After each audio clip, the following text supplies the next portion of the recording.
आजकल रीलबाज बाबाओं का जमाना आ गया है। एक बहुत बड़े बाबा दावा करते हैं पर्चा खोल के लोगों के भविष्य को और पास्ट को बताने का। विशुद्ध रूप से व्यापार है। पर्चा वालों ने धर्म का व्यापार बना के धर्म को दो विभागों में खंडन कर दिया। मेरी और धीरेन्द्र की कोई लड़ाई नहीं है। लोग तो ये भी दावा करते हैं कि उनके भभूति मात्र से उनका कल्याण हो गया है। मैं इसको नहीं मान सकता हूँ। तो देश के प्रधानमंत्री की कुर्सी छोड़ करके किसी भारत के त्यागी तपस्वी के लिए उन्हें भभूति दे देना चाहिए, जो देश को अच्छा चलाएगा। इन प्रधानमंत्री को हटा देना चाहिए। राजनीतिक लॉन्च है बाबाओं का, इसमें मुझे कोई संशय नहीं होगा कहने में। कांग्रेस का एक शीर्ष चेहरा रहे हैं, सपा में भी रहे, बसपा में रहे, गुणगान करते हैं कई बार बीजेपी का। सच्चा सन्यासी कभी पलटता नहीं। विपक्ष का कमजोर होने का ही मतलब है सनातन को न स्वीकारना। अखिलेश यादव भी छोड़ दिए ये कह के कि आप राम के नहीं तो हमारे काम के नहीं। भारत में बेदाग और निडर अगर इस वक्त कोई है तो हमारे अभी मुक्तेश्वरानंद जगत गुरु शंकराचार्य हैं। मिर्ची से धुनी रमना स्टार्ट किया। मोदी जी के लिए भी ये मिर्ची यज्ञ किया। अगर इतना ही प्रभावी हमारा धर्म है इस देश के अंदर में, तो गौ माता को संरक्षण क्यों नहीं मिल पा रहा है? महाराज जी, आप पे भी आरोप कई सारे लगे। भोपाल पुलिस और ग्वालियर पुलिस ने आपको गिरफ्तार किया, जेल भेज दिया गया। षड्यंत्र था। फिल्म काली के दौरान आपने ऐलान किया कि 20 लाख रुपए मिलेंगे, इसके बदले मुझे उनका सर कलम करके दिखाइए। मैंने जो बोला उस पर आज भी कायम हूं। दिग्विजय सिंह के लिए आपने एक स्टेटमेंट दिया था, अगर ये इलेक्शन हार गए तो मैं जल्द समाधि ले लूंगा। मैं समाधि लेने के लिए तत्पर भी था, लेकिन सनातन परंपरा, अखाड़ा संस्कृति, अध्यात्म, राजनीति और विवाद। आज का यह एपिसोड हर महीने में बेहद खास होने वाला है। आज भारत पॉडकास्ट के मंच पर हमारे साथ विराजमान है श्री श्री 1008 महामंडलेश्वर स्वामी वैराग्यानंद गिरिजी महाराज, श्री पंचायती निरंजनी अखाड़ा के महामंडलेश्वर और मध्य प्रदेश शासन में पूर्व राज्य मंत्री का दर्जा प्राप्त संत। अपनी बेबाक शैली, धार्मिक विचारों और राजनीतिक अभियानों के लिए खास चर्चा में रहे हैं। तो तैयार हो जाइए एक बेबाक, निष्पक्ष और बिना किसी लाग लपेट के बातचीत के लिए। तो महाराज जी, आपका बहुत बहुत स्वागत है जी। जानना चाहता हूं राकेश दुबे से वैराग्यानंद गिरी महाराज बनने का ये सफर कैसा रहा आपका? देखिए, स्वाभाविक करके जीवन ये होता है कि परमात्मा के प्रति प्राणी जब मुड़ता है जब उसकी निष्ठा ईश्वर में ढल जाए। मेरी दादी बचपन में भगवान कृष्ण का भोग लगाने के बाद ही घर में सभी को भोजन प्रसादी दिया करती। क्या बात है। मेरे यहाँ तुलसी पत्र सबको परिवार में दे दिया जाता था। अच्छा। तब सब भोजन करते थे। उसी परंपरा में मेरे यहाँ पूज्य निरंजनी अखाड़े के महामंडलेश्वर स्वामी चित्त प्रकाशानंद जी महाराज आया करते थे। मैं उनकी सेवा करता था और सेवा करते करते मैं ईश्वर मुड़ गया। आपके पिताजी भी पुजारी रहे हैं, मैंने सुना है। भिंड में आपका जन्म हुआ है शायद? हाँ, मैं बिल्कुल, मेरी भिंड से जन्मभूमि है। तो पिताजी के पूजा पाठ करने की आपने कलाओं को देखा है। उसके बाद मैंने ये भी सुना है कि आपने किसी गुजराती ऑयल मिल में नौकरी भी की है। देखिए, मीडिया के जरिए क्या दिखाया गया मैं ये तो नहीं कह सकता हूँ, लेकिन मैं इतना ज़रूर कह सकता हूँ कि मैंने हमेशा आध्यात्मिक की राह पकड़ी है और मेरे परिवार ने भी हमेशा आध्यात्मिक की चुनौतियों को स्वीकारा। चुनौती तो हमारा सौभाग्य है। हाँ, मैं उसे चुनौती भी कहता हूँ। इसलिए चुनौती कहता हूँ कि अगर हमारे यहाँ हनुमान जी ने चुनौती नहीं स्वीकारी होती तो वो लंका प्रवेश नहीं कर सकते थे। और धर्म आजकल नहीं, हमेशा से चुनौती बना हुआ। ये सही बात है महाराज। तो आपको क्या लगता है कि आज जो धर्म पर विवाद उठ रहे हैं, मैंने बहुत सारे आपके वीडियोस देखे कि आप अनेक जिन्हें लोग संत कहते हैं या जो व्यासपीठ पर विराजमान हैं, उनके खिलाफ बोलती भी नजर आए कि ये पाखंड है, ये ढोंग है। तो क्या लगता है कि कुछ लोग क्या वाकई धर्म का आड़ लेकर अपने पाखंड की रमाए हुए हैं अपनी व्यवस्था को? मुझे लगता है कि मैं विश्वामित्र नहीं हूँ, लेकिन विश्वामित्र की परंपरा में बैठा हो सकता हूँ और एक मीडिया चैनल पे किसी राम से बात कर रहा हूँ। ये संवाद कहता है। लेकिन संवाद में ये भी कहा जाता है राम और विश्वामित्र के बीच में कोई व्यापार नहीं था, केवल सनातन था, धर्म का था। हाँ जी। तो सनातन जहाँ है वहाँ आडंबर नहीं चलेगा। बिल्कुल। और मेरे प्रारब्ध को अगर कोई बदल सकता है तो मेरा कर्म बदल सकता है, न कि किसी का पर्चा बदल सकता है। बेशक। महाराज जी, एक बात पूछनी बहुत जरूरी है। आजकल रीलबाज बाबाओं का जमाना आ गया है। जो देखो चोला धारण करके रील बनाता हुआ नजर आ रहा है।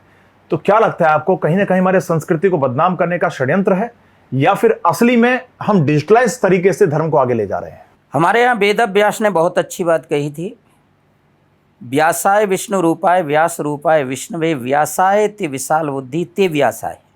तो व्यास भगवान ने कभी भी सनातन का व्यापार नहीं किया और आज सनातन व्यापार बनता जा रहा है। तो आप मुझे जरा 2-4 लोगों के नाम मैं नहीं लेना चाहता, लेकिन एक बहुत बड़े बाबा जो दावा करते हैं पर्चा खोल के लोगों के भविष्य को और पास्ट को बताने का, क्या लगता है व्यापार है या धर्म है? विशुद्ध रूप से व्यापार है। और उस व्यापार में कितने लोग, मतलब करोड़ों लोग फंसे हुए हैं। पहले एजेंसियां केवल अपना काम एक सीमित स्थितियों में करती थी जी, लेकिन आजकल धर्म को भी एजेंसियों ने अपना बना करके किसको लॉन्च करना है, किसको समाज में किस तरीके से प्रतिष्ठित मान बनाना है, ये सब हमारे यहाँ एक बड़े व्यापक रूप से कंपनियों का ठेका दिया जाता है। तो आपका मतलब ये राजनीतिक लॉन्च है बाबाओं का? स्वाभाविक करके इसमें मुझे कोई संशय नहीं होगा कहने में, ये सारे ही राजनीति से पल्लवित पुष्पित हुए प्राणी हैं।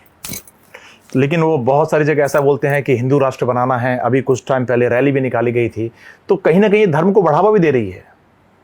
देखिए, मैं आपको बता सकता हूं कि धर्म को बढ़ावा भी दे रही है, लेकिन मेरे यहाँ धर्म के साथ खिलवाड़ भी हो रहा है। आस्थाओं से खिलवाड़, ठेस पहुंच रही है। तो महाराज जी, इसका समीकरण कैसे निकालेंगे कि ये सनातन का प्रचार कर रहे हैं या अपना स्वार्थ सिद्ध करने के लिए एजेंसियां या पार्टियां इस्तेमाल कर रही हैं बाबाओं का? देखिए, आज की स्थिति में मैं आपको बहुत छोटी बात बताऊंगा। मैं मध्य प्रदेश में पूर्व मुख्यमंत्री शिवराज सिंह से कुछ दिन चर्चाओं का विषय हुआ कि गौ माता को कुछ राशि दी जाए, और उसमें बहुत सारे संतों के जत्था शामिल थे।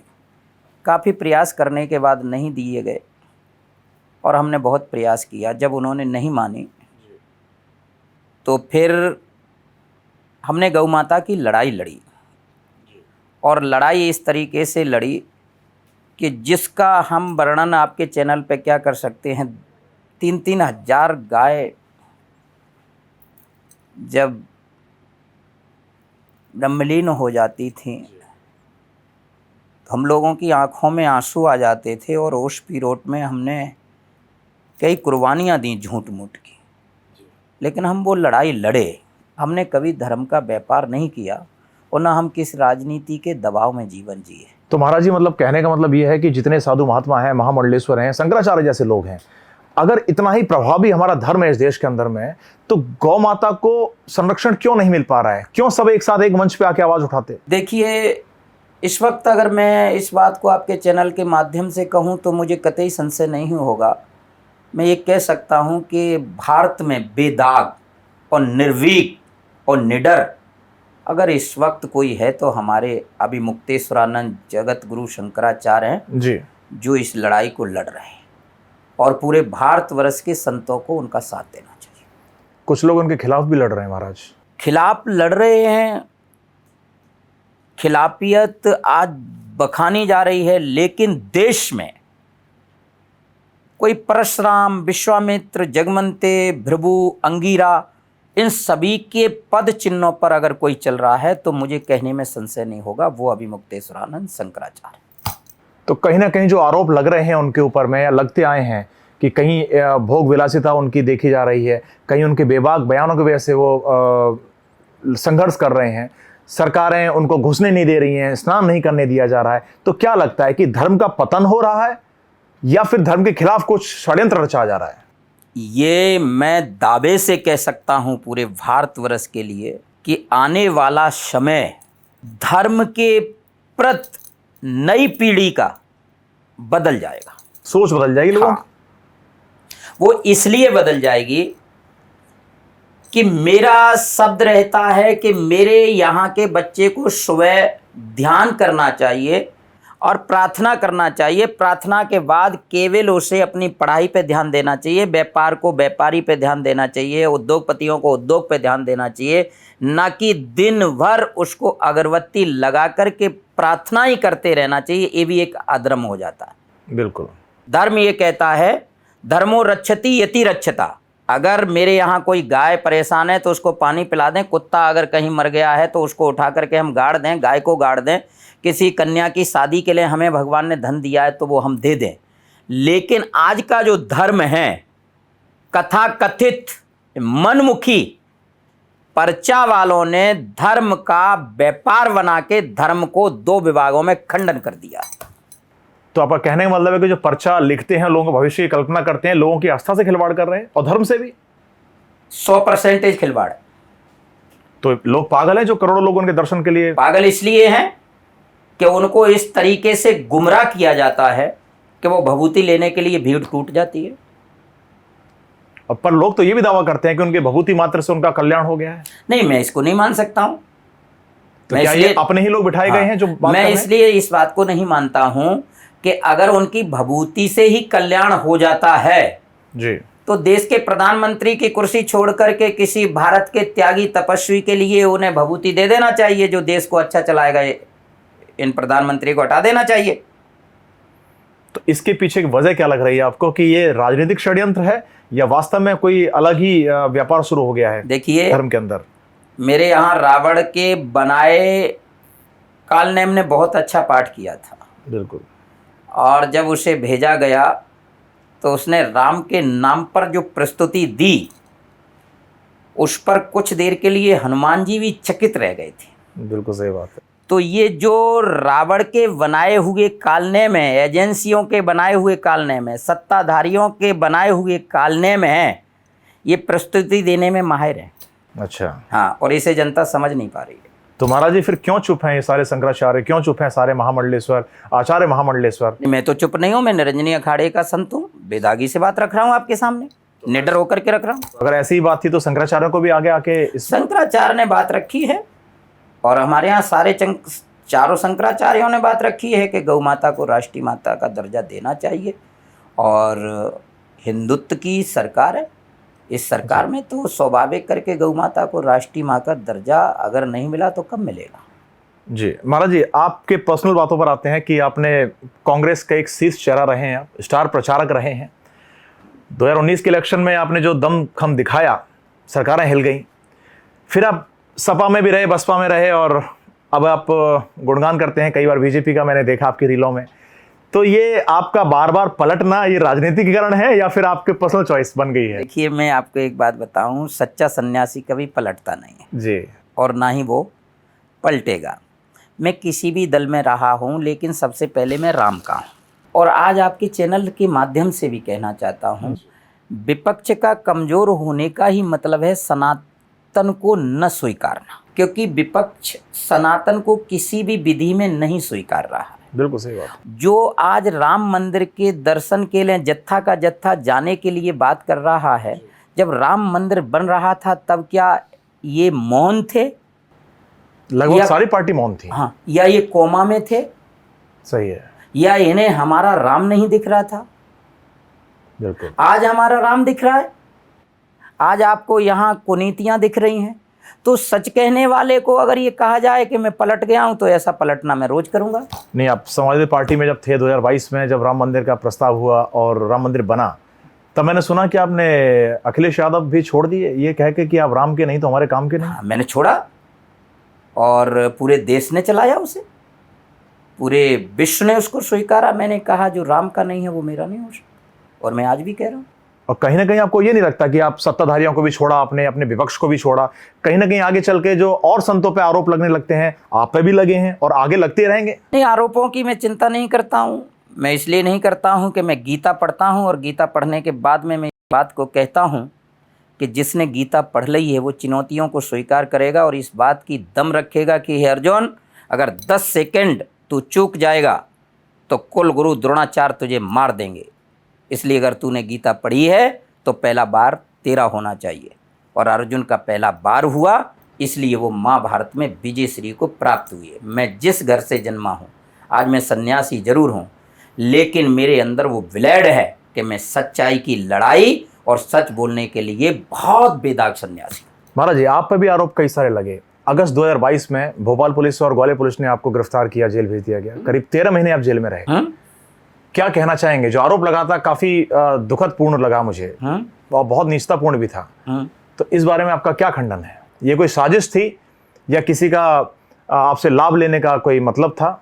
देखिए, मेरा केस तो पूरा समाज ने देखा है और पूरे राष्ट्र ने देखा है। मैं तो अतीत को याद नहीं करता हूँ, लेकिन आपके चैनल पे बैठा हूँ तो ज़रूर कहूँगा, क्योंकि मेरे लिए बहुत बड़ा षड्यंत्र था।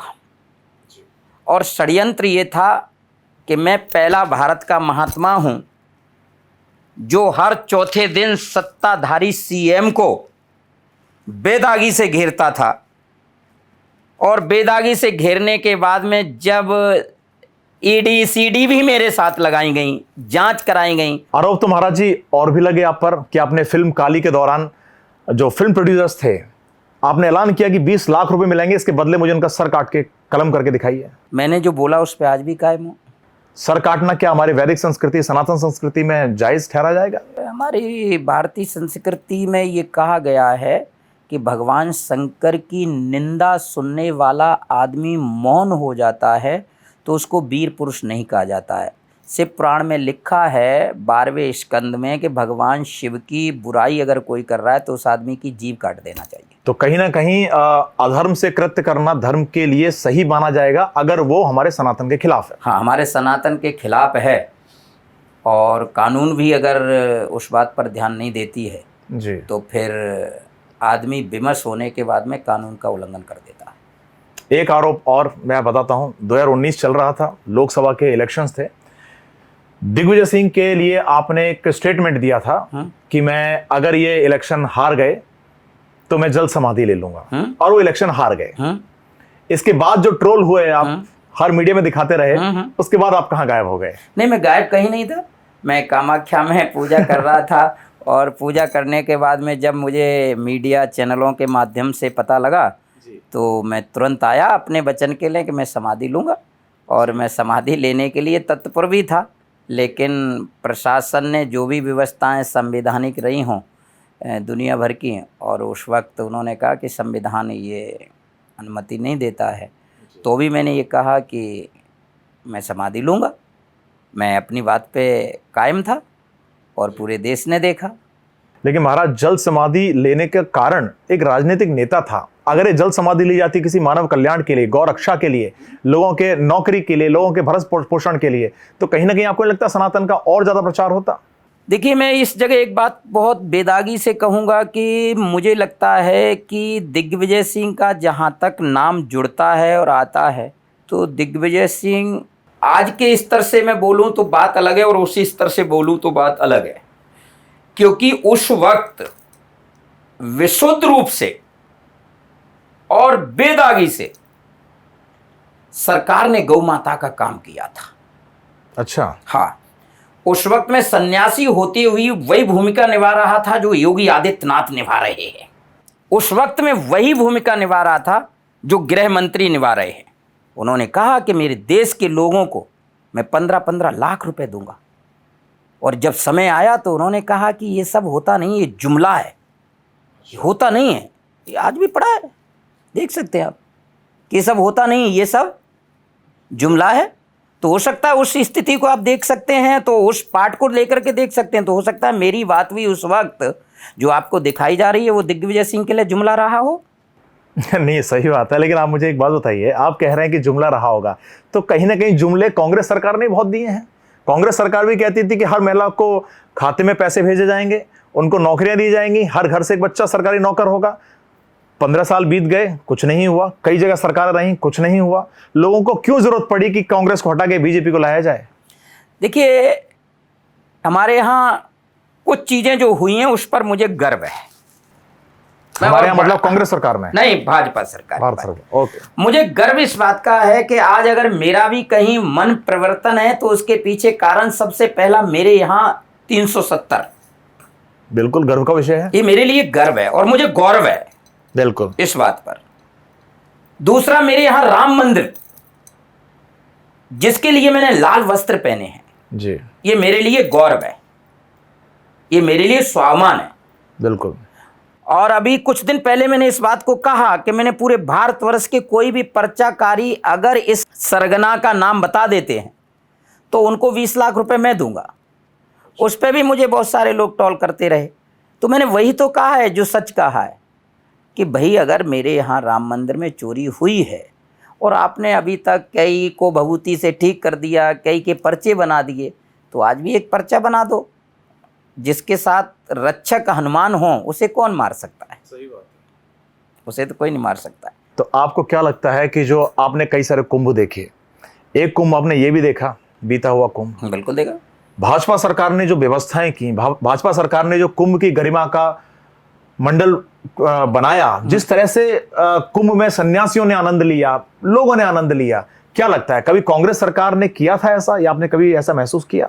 देखिए, जो इलाहाबाद का कुंभ था ये बड़ा अद्वितीय था, गौरवशाली था, और वो गौरवशाली क्षण थे जहां इतना बड़ा शंभू में व्यवस्थाएं संभाली गईं। और कुछ लोगों के माध्यम से भी आया कि छोटी पूरी घटनाएं वहाँ घटी। मैं उसको भी मान सकता हूँ कि इतनी बड़ी व्यवस्थाओं में छोटी पूरी घटनाएं घटी होंगी, घट सकती हैं, लेकिन वहाँ मेरे अखाड़ा परिषद के अध्यक्ष जी श्री महंत रविंद्रपुरी जी महाराज को मैं आज बार बार नमन करके, प्रणाम करके कहता हूँ कि मैनेजमेंट अगर किसी को अपने जीवन में सीखना है तो वो रविंद्रपुरी जी महाराज से सीखे कि उन्होंने पूरे कुंभ को मैनेज किया। बिल्कुल। और कुंभ निर्विघ्न संपन्न हुआ। बड़ी व्यवस्थाओं में छोटी पूरी व्यवस्थाएं तो घटती रहती। महाराज जी, आपका नाम चर्चाओं में तब आया जब आपने मिर्ची से धुनी रमना स्टार्ट किया। तो एक व्यास गद्दी पर बैठकर कथा सुनाने के बाद आपके मन में अचानक क्या आया कि मैं मिर्ची के धुएं से धुनी करूं? कोई लॉजिकल कारण था इसके पीछे, या ये कहीं अघोर पंथ की तरफ जा रहे थे आप? मेरी बड़ी व्यवस्था मैं भी लेके नहीं आया हूँ। 2013 में जी मैं गुजरात रहता था जी, और गुजरात में मैंने माननीय मोदी जी के लिए भी ये मिर्ची यज्ञ किया, जिसमें मोदी जी के बड़े करीब हुआ करते थे हरीश भट्ट, गोधरा विधायक। वो मेरे साथ रहे, उनके भाई मेरे साथ रहे, और उस वक्त वो मिर्ची का यज्ञ 100 किलो का था। 100 किलो का? 100 किलो का। अरे, और 100 किलो मिर्ची के हवन की सारी न्यूज़ें वगैरह भी मेरे पास। बिल्कुल बिल्कुल, मैंने देखा। तो उस वक्त वो बड़े विस्तार से नहीं चल पाई थी, और जब दिग्विजय सिंह का नाम आया तो मिर्ची यज्ञ इसलिए ज़्यादा और चल गई कि सनम हम तो डूबे थे, तुमको भी ले डूबेंगे, ऐसा किस्सा कुछ हो गया। उधर उनका हारना हुआ, उधर मेरी यज्ञ नहीं हो पाई। तो मुझे लगता है कि कहीं ना कहीं जो मिर्ची का यज्ञ है वो अव्यवस्थाओं के लिए नहीं है, व्यवस्थाओं के लिए। मैं आज आपको इस चैनल के माध्यम से भी कहूँगा, ये हमारे यहाँ वो क्रिया है जो भारतवर्ष की हर माता करती है। बिल्कुल। हमारे यहाँ छोटे बच्चे को नजर लग उतारने के लिए तो मिर्ची को उतार करके उसे डाल देती है, यानी कि हमारे अंदर नेगेटिविटी जो भी है वो तुरंत समाप्त हो जाती है ना। लेकिन मेरी तो मिर्ची पूरी पड़ी नहीं पाई तो नेगेटिविटी खत्म कैसे होगी? बिल्कुल सही बात है। अच्छा, जब अखिलेश यादव जी और आप जब 7 दिन अनशन क्रिया कर रहे थे, 7 दिन बाद आपने, मैंने सुना कि गौमूत्र से आपने उनका अनशन तोड़वाया। ये सच खबर है? देखिए क्या है, हमारे यहाँ गौमूत्र सबसे बड़ा पवित्र है। बिल्कुल। वैसे तो पंचगव्य में आता है, लेना भी चाहिए। तो जो आदमी कभी भी ईश्वर न गया हो और उसको अगर हमने गौमूत्र पिलाया हो तो हम सच्चे सन्यासी हैं कि उसको पिलाया। तो लेकिन वो तो कहते हैं कि गाय भटक रही हैं, इनके लिए कुछ हमने नहीं किया, तुम क्या कर लोगे। वो ये भी कहते हैं कि राम मंदिर बनाना कौन सी बड़ी बात हो गई। वो स्वयं राम मंदिर में नहीं गए, तो कहीं ना कहीं सनातन के खिलाफ जाने वाले का आपने सनातनीकरण किया। देखिए, मैं आज भी गर्व से कह सकता हूँ ये मेरा हिंदू शब्द है, और मैं इसमें और आगे जाऊँ तो वो मेरे लिए स्वीकार नहीं होगा। मेरे लिए सब कुछ छोड़ के सनातन सर्वोपर है। मेरी और धीरेन्द्र की कोई लड़ाई नहीं है किसी भी चीज़ की, लेकिन मैं ये कहता हूं कि विशुद्ध रूप से तू सनातन वाला रहे, ये पाखंड मत कर। मैं आज भी कह रहा हूं, विपक्ष का सर्वनाश और शंभू डूबने का ही कारण है कि इन्होंने सनातन को स्वीकारा ही नहीं और बिजनेस की तरह लिया। हाँ, अगर ये सनातन को स्वीकारे होते तो इन्हें पता लगता कि सनातन क्या है। तो विपक्ष के डूबने का कारण, इसका मतलब सनातन के खिलाफ जाना। केवल सनातन को न स्वीकारना। और जिस दिन आज भी विपक्ष अगर सनातन को स्वीकार ले और राम की खड़ामू भरत की तरह अपने सिर पर रख ले, तो आज भी विपक्ष वहीं बैठा होगा जहां आज सनातन को मानने वाले लोग बैठे। कमलनाथ जी के साथ आप जैसे संत थे, दिग्विजय सिंह के ऊपर आपका हाथ था, फिर भी सरकार डूब गई। तो इतने प्रभावी संत होने के बाद भी उनकी सरकार डूब जाती है, तो सवाल तो आप पर भी खड़े होंगे ना? नहीं, होना चाहिए।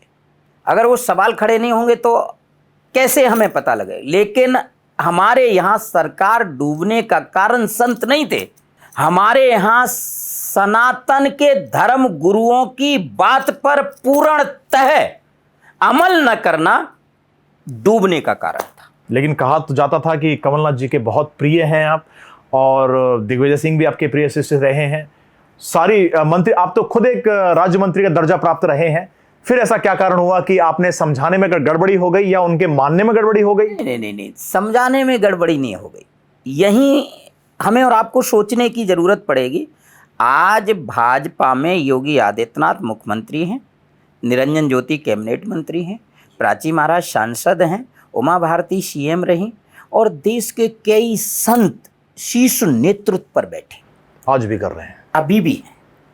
लेकिन बस यही फर्क है कि जो विपक्षी हैं, मेरे यहाँ देसी गाय को पूजा जा सकता है जी, पूजने योग्य है, लेकिन अगर हम विदेशी कुछ नस्ल आती हैं उनको हम कैसे पूछ सकते हैं? और उन्हें समझाना बड़ा टफ है, बड़ा कठिन है। तो कमलनाथ आज भी विशुद्ध रूप से हनुमान भक्त है, इसमें कोई संशय नहीं है, कोई संशय नहीं। अच्छा, पूर्णतः है। लेकिन कमलनाथ दमदारी से जो बात रखना चाहिए वो रखने में असमर्थ रहे, क्योंकि रिवॉन्ड किसी और के हाथ में था। तो आपने शिवराज सिंह चौहान की सरकार देखी, कमलनाथ जी की सरकार देखी, दोनों में एक बेसिक सा फर्क क्या महसूस किया आपने?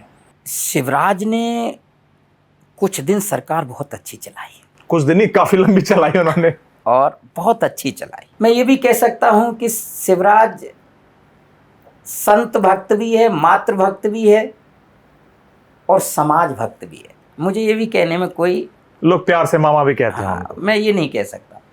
लेकिन जब उन्होंने राजनीति में कुछ चीजें ऐसी की जो उन्हें नहीं करना चाहिए, जैसे मैं कह सकता हूं आपके माध्यम से कि मुझे जिससे भी जो कहना होगा मैं बड़ी बेदागी से कहूंगा, लेकिन मैं औरत जैसे कृत्य किसी के साथ नहीं लगाऊंगा। ये मेरा प्रारब्ध था, और मेरा वो भी प्रारब्ध था, मैं अखाड़े से नागा था तो बाइज्जत बरी होके आया। सही बात। और आने के बाद भी तुरंत मुझे मोहन भागवत ने बुलाया, मैं उनके साथ बैठक करने गया। अच्छा, नहीं तो आप जानते हैं कि इस केस से कोई बरी होकर के भी आए तो क्या इतने शीर्ष नेतृत्व से उठाते हैं? बिल्कुल नहीं। बताइए, मोहन भागवत ने मुझे बुलाया, मैं उनके साथ बैठा। कहीं ना कहीं आप राजनीति के शिकार हुए हैं। मैं तो पूरी तरह शिकार था, और मैं तो आज भी दुविधा में जी रहा हूं। चलिए, राजनेता आरोप लगाते हैं, समझा जाता है। एक आरोप पे ये भी लगा कि जेल में रहने के अंदर एक टीवी चैनल बदलने के लिए आपने लड़ाई कर ली एक कैदी से, ये भी आरोप है। पता नहीं किसी ने दिखाया कि नहीं दिखाया, मुझे मालूम चला। अतीत में जाना नहीं चाहता हूं। परशुराम जैसा अच्छा भारत का महात्मा मैं किसी को नहीं मानता हूं। अगर अनाजे कोई मेरी गाय को छोड़ने आएगा या मेरी धार्मिक मान बिंदुओं को हटाना चाहेगा, तो भी सफर किसी भी प्रकार का हो, मेरा लड़ना जायज है। मैं उस वक्त कोई नमः शिवाय करके नाटक आता था, मैं देख रहा था, और किसी मुस्लिम जत्था ने आके हटा दिया तो मैंने लड़ाई की। अच्छा, और बेदागी से की। क्या बात है, यानी उसमें भी धर्म आ गया। हाँ, अच्छा, पूरी तरह की। लेकिन उस वक्त मैं एक चीज़ और कहूँगा कि उस वक्त मैं वहाँ के एसपी को धन्यवाद देता हूँ। उन्होंने ये कहा कि यहाँ आदमी सुधरने के लिए आता है, अच्छा बनने के लिए आता है, सुधार घर है। अगर महाराज श्री नमः शिवाय देख रहे थे तो आपको भी देख लेना था। क्या बात है। महाराज जी, इलेक्शन होने वाला है, उपचुनाव आपके दतिया जिले में। नरोत्तम मिश्रा जी के कार्यकाल में देखा जाए, जब कानून मंत्री रहे, बहुत सारे अनैतिक लोगों पर, टिप्पणी करने वाले लोगों पर, ऐसी फिल्मों पर, जैसे कि एक फिल्म आई थी तांडव, उन पर केस दायर हुए, कानून मंत्री ने स्वयं केस दायर किया। तो कहीं ना कहीं आपको लगता है कि वो धर्म के साथ चलने वाले मंत्री रहे? विशुद्ध रूप से वो व्यक्ति धार्मिक है, उसके धार्मिक होने पर कोई संशय नहीं है, वो पेवर धार्मिक है। तो जो बागेश्वर धाम जाते हैं, आशीर्वाद लेकर आते हैं और उनके लिए प्रमोशन भी करते हैं, कई लोग हार गए उनमें से। देखिए, बागेश्वर की तो मेरे से आप बात ना करें तो ठीक है, क्योंकि वो इसलिए कि एक बच्चा है, अभी उसकी मेरे बराबर उम्र भी नहीं होगी, मेरी 56 साल की उम्र है। मैं बहुत छोटी उम्र है उनकी तो। और मैं 32 साल साधु जीवन सहन कर चुका हूँ, निरंजनी अखाड़े से नागा हूँ। देखिए, उसके ऊपर अगर आप जाते हैं तो मुझे लगता है कि वो तो खिलौना जैसे खेल खेल रहा है समाज के साथ। अच्छा। और उसके पर्चे पे जाते हैं तो उसने तो शिवराज को लिख के दिया था कि तुम सीएम होगे, नहीं बन पाया। और भी कई लोगों के नाम बताऊंगा तो अच्छा नहीं। पर वो तो ये भी कहते हैं कि सरकार को मेरी हेल्प लेनी चाहिए, कि जो मुजरिम होते हैं, घटनाएं होती हैं, उनके पर्चे में बना सकता हूँ पहले से। अभी कुछ दिनों पहले कहा था। तो अभी बना देना चाहिए, मौका है। राम मंदिर चोरी, मौका है भी। तो क्या लगता है, ये शुद्ध रूप से धंधा है या सनातन के लिए कुछ प्रक्रिया की जा रही है? आपके माध्यम से पूरे भारतवर्ष के यंग बच्चों को कहूँगा कि सनातन के लिए जीना गौरव है, लेकिन सनातन में पाखंडियों के साथ रहना ये गौरव नहीं, ये हमारे जीवन की ऊर्जा शक्तियों को छीन करने का विषय है। आप एक तरफ पर्चे से सबका इलाज कर देते हैं और एक तरफ आप कैंसर हॉस्पिटल का उद्घाटन करा रहे हैं, तो ये दोहरी सनातन नीति अपनाइए मत। सनातन नीति मेरी तरह अपनाइए कि मैं गलत को गलत कहने के लिए हमेशा तैयार रहता हूँ। एक संदेश लोगों के लिए, क्योंकि कहीं ना कहीं आस्थाओं को खिलवाड़ करने के लिए लोग सामने आ गए हैं रीलों पर। व्यासपीठ पर बैठकर भी लोग बहुत सारी अनर्गल बातें करते हैं, मस्ती मजाक मीम्स बनाते हैं।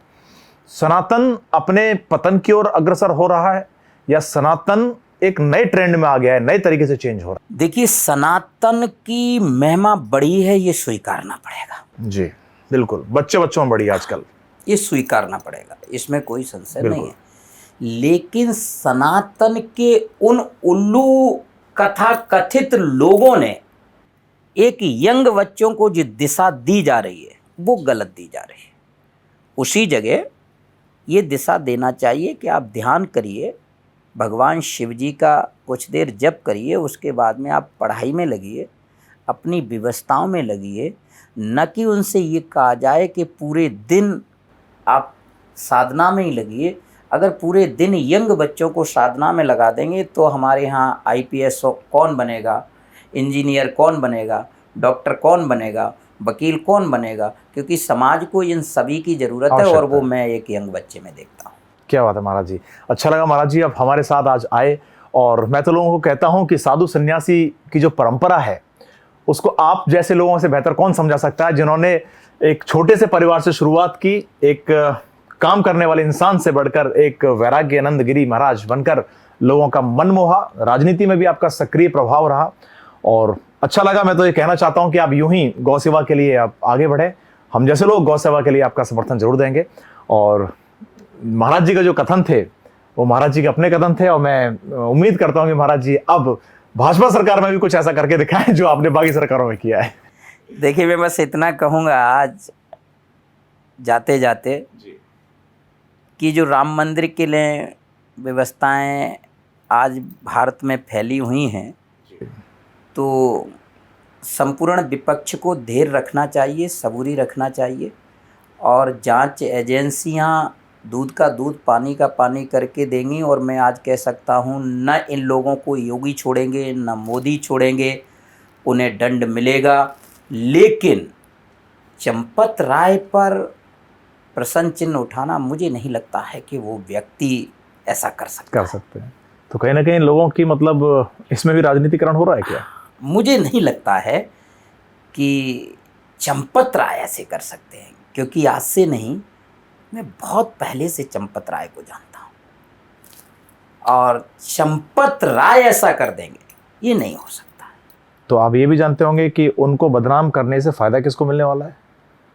जो सोच रहे हैं वो फायदा होगा नहीं। अच्छा। हाँ, वो इसलिए नहीं होगा कि राम आस्था है, राम चेतना है, राम विश्वास है, राम भारत की चेतनाओं के साथ में विशेष चेतना है। तो राम के ऊपर आज की स्थिति में इस तरीके से कृत्य कर देना, जनता इसे जानती है कि ये भी एक छलावा। काल नेमी अब बहुत आने लगे हैं दुनिया में और मुझे लग रहा है कि जल्दी निवारण हमारे योगी जी और मोदी जी इसका बिल्कुल करेंगे, 100%। चलिए महाराज जी, बहुत अच्छा लगा आपसे बात करके। जय श्री राम, जय जय श्री राम, माता जय दी। श्री राम। और मैं चाहता हूँ कि आपसे अब आगे मुलाकात हो तो किसी बड़े दर्जे पर। बिल्कुल। जय श्री राम।